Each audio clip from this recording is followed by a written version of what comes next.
We can get so locked in to dreams and goals that we have set for ourselves in the dog sport or dog performance world that we can definitely lose sight of the main thing. Or if we're thinking that we need to have like the perfect dog, right? The dog that listens to everything we say, the dog that never jumps on a human, the dog that never, ever, ever would consider stealing something off the counter, the dog that would never consider pulling on the leash, right? So we have these ideals of what I'm air quoting here, what the perfect dog is supposed to be like, and that we're somehow supposed to live up to these standards that we have set for ourselves. And if we don't, somehow things just aren't right.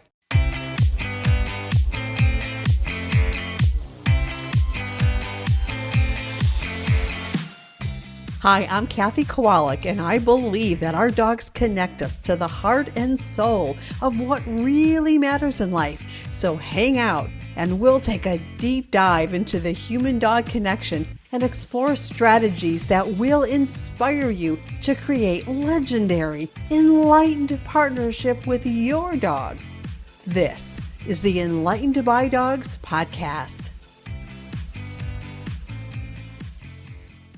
Well, hello, Kathy Kowalik here, and thank you so much for joining me for this week's episode of the Enlightened by Dog Show. And today we are going to be talking about the connection between humans and dogs and how it makes our life amazing and their life amazing and so much better, and some of the things that we could do to facilitate that. And I thought we'd start with talking about the main thing. One of my favorite quotes is by Stephen Covey, and he says, "The main thing is to keep the main thing the main thing." And when I look around at our world of dogs, I think that we lose sight of the main thing an awful lot. And so I have a few tips to share with you today about how we can best keep our sights on the main thing and not fall down one of those rabbit holes that seem to suck us in so often. Things like, winning ribbons or titles or awards. We can get so locked in to dreams and goals that we have set for ourselves in the dog sport or dog performance world that we can definitely lose sight of the main thing.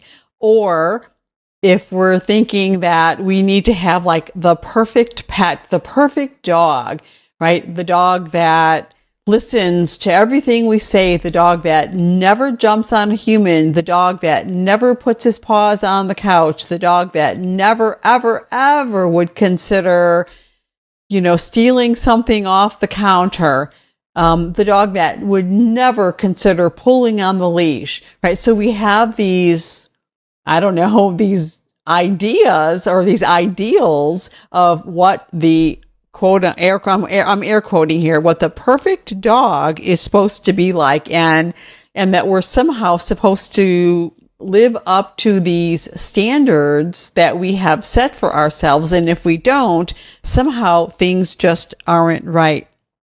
So sometimes we go down the rabbit hole of thinking that our dogs need to be compliant no matter what. And our job is to train them to listen to everything we say, even if we're training them in a really fun and positive, game-centric sort of way. We still somehow go down that rabbit hole of compliance. It is, I don't know, it's almost as if like our dogs are there to reward our ego or to make us look good. And once we start down that rabbit hole, man, oh man, we can get lost along the way. If you know what I'm saying, and I think you do. So, why do you have dogs? A dog or a pack of dogs? Why do you have dogs in your life? And that's a question that I would really encourage you to ask yourself, especially if you're feeling, that overwhelm or that frustration or that impatience, maybe even that anger at yourself and or your dog when things don't go as you hope they will, or your dog misbehaves, your dog chews up your favorite chews, or your dog messes up at competition this weekend.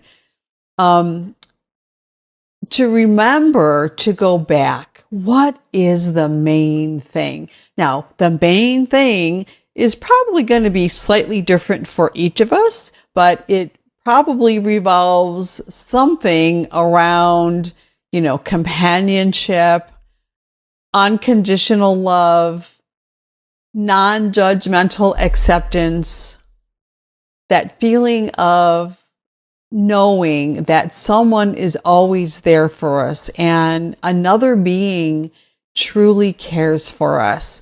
So when I think about why I have dogs, the real reason, like underneath the other stuff, that's the reason. And so I suspect that most of us listening to this podcast have something similar, right? And yeah, on the front facing side, we probably have a dog because we love agility, or we love sheep herding, or we have a farm and we need help with, with the chores, with the animals. Maybe we love the social aspect that the social communities that dogs, pull us into with other like-minded friends. And so those are the front-facing things. But when we peel off all those layers, of the outward life things that we enjoy with our dogs, underneath that, we've got this being that is outstanding in their ability to help us to learn to be a better human being, and that helps us live a fuller life filled with curiosity and laughter and delight and joy and experimentation.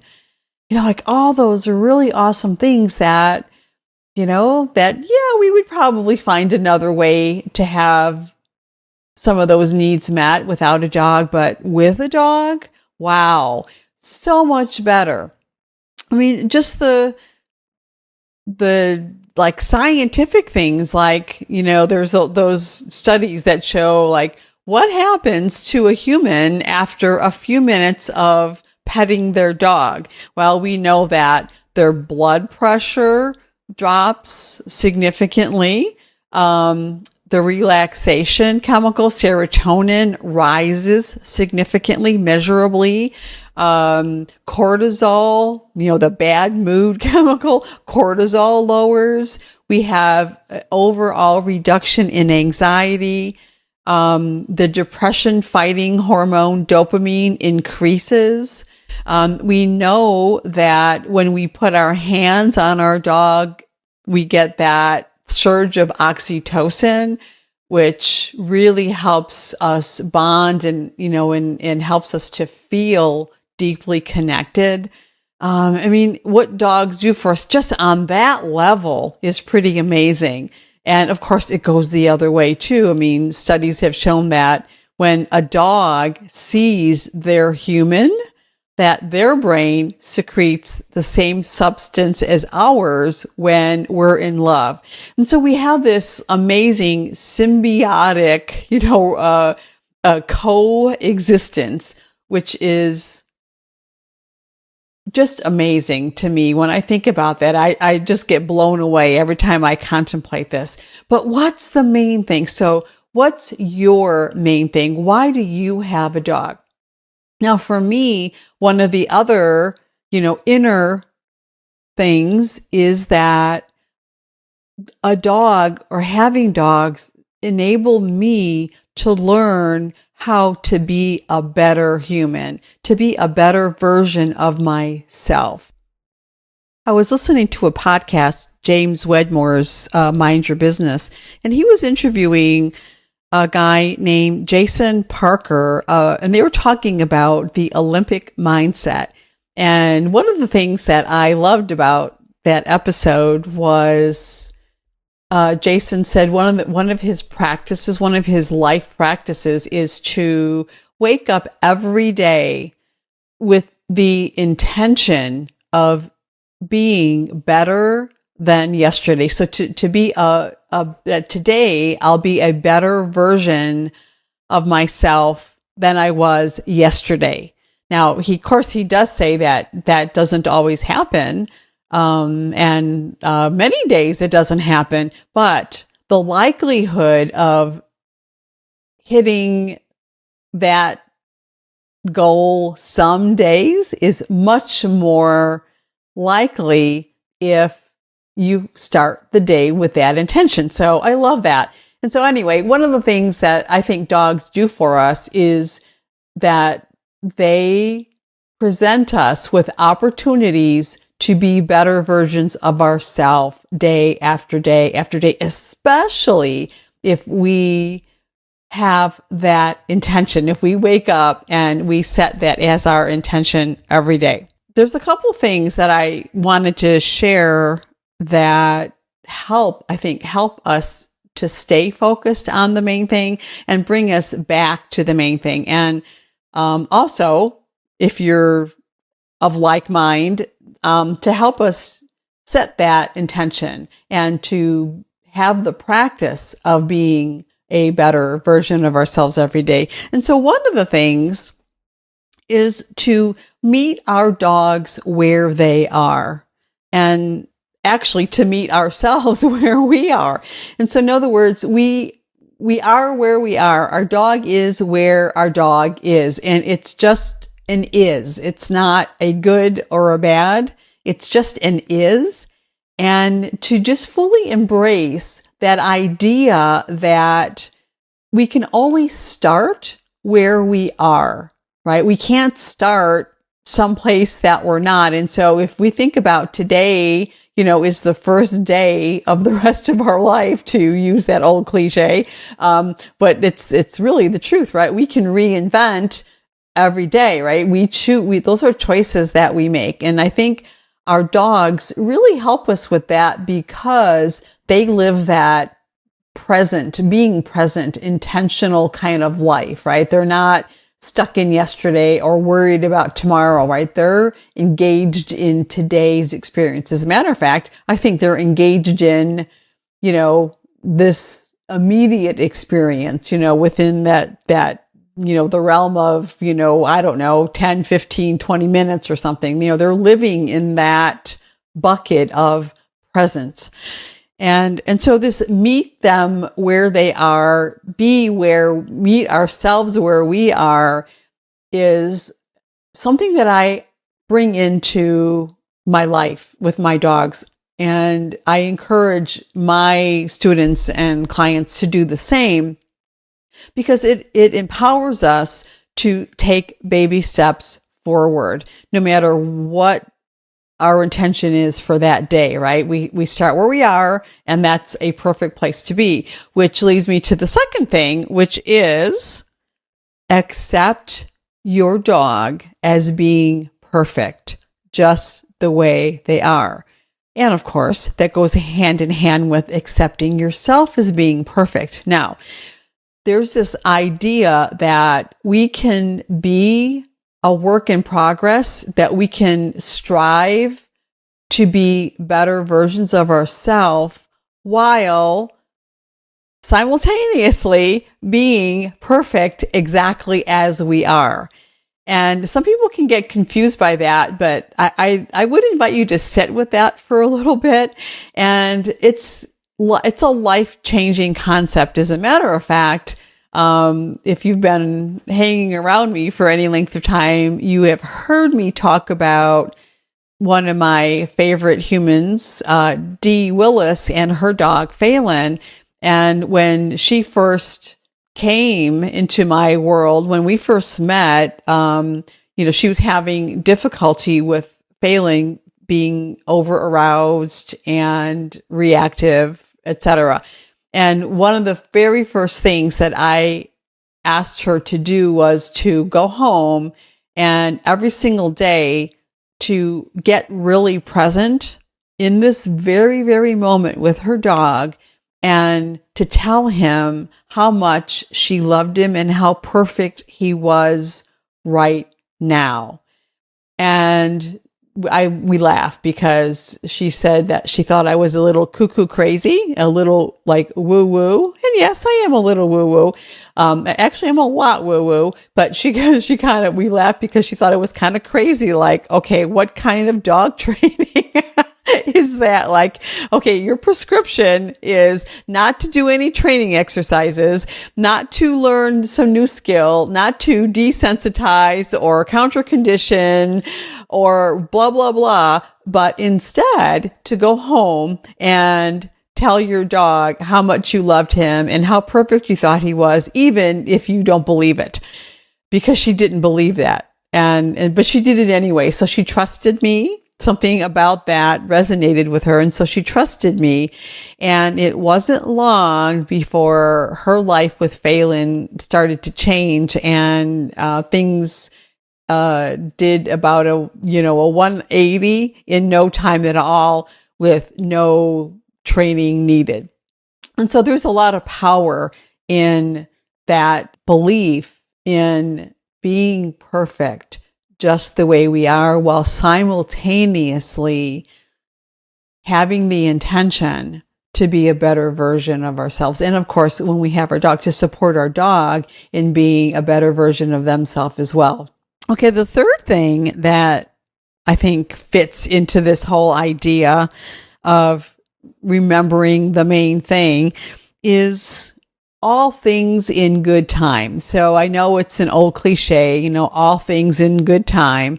And it's a really powerful concept, especially when we are working with a partner. In other words, we are working at getting better, becoming better versions of ourselves, and helping support our dogs better versions of themselves, right? And so when we're in that place of striving toward being better, right? And of course, I always think that our dogs will automatically be better when we are better. That's just the way it works. It's just the way it is. And so there's a timeline pressure that we oftentimes unwittingly, we don't know that we're putting on ourselves and on our dogs, but there's like this subconscious programming that's running, like by the time my dog is, 6 months old, he should be able to do blah, blah, blah, blah, blah. Or my last dog at 1 year old could do blah, blah, blah, blah, blah. My best friend's dog is 18 months old and she can already do blah, blah, blah, blah, blah, right? I have an event, or I have a goal of a certain thing, and, doing a certain dog sport thing, whatever. And that needs to happen by a certain date. Okay. And we want to prepare for a big event, the finals, or we need to get qualified, all those pressures. And so when we bring in this idea of timeline pressures, especially when it involves another being like our dog, it has the potential to get really icky really fast, because we're oftentimes only looking at our perspective, right? We have the goal. We're the ones, setting up the training schedule and the conditioning schedule and whatever, right? And so we look at that timeline through our perspective without considering the needs of our dog. And so my advice with that timeline pressure is that part of the main thing, the part of the reason we want to do that thing is because we enjoy the process of getting there with our partner. And so that means that we are required to consider our partner's needs as well as ours. Does that make sense? So this timeline pressure, it's like an artificial pressure that we put on ourselves. And the closer we get to this, self-imposed deadline, the more pressure that we're building up. And when we start building up that pressure, we are overtraining our dog, or we're over conditioning our dog, or we're finding holes in our foundation and in our training, and all of a sudden we have this extra layer of things that need to be done or resolved before this self-imposed timeline deadline. And so this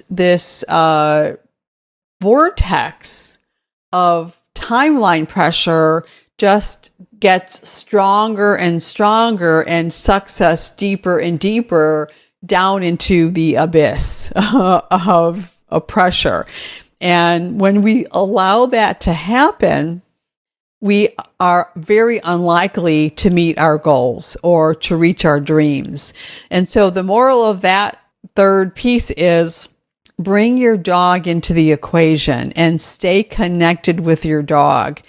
It's the little things, those little moments that we realize aren't so little, that they are what makes up our entire life, right? And our experience and how we are moving through our life. So take a deep breath and ask yourself, what's the main thing? Because I know that the main thing is to keep the main thing the main thing. And anytime we feel ourselves getting impatient, feeling frustrated, worried about meeting a deadline, or getting, that we're not going to be ready, or our dog's not going to be ready by a certain time, that's your cue to take that deep breath and remember the main thing and the main reason why you love sharing your life with your dogs. All right, so that is it for today, my friend. Keep imagining your perfect life with your perfect dog, and imagine what life will be like when you and your dog can finally understand one another. See you next week. Bye-bye.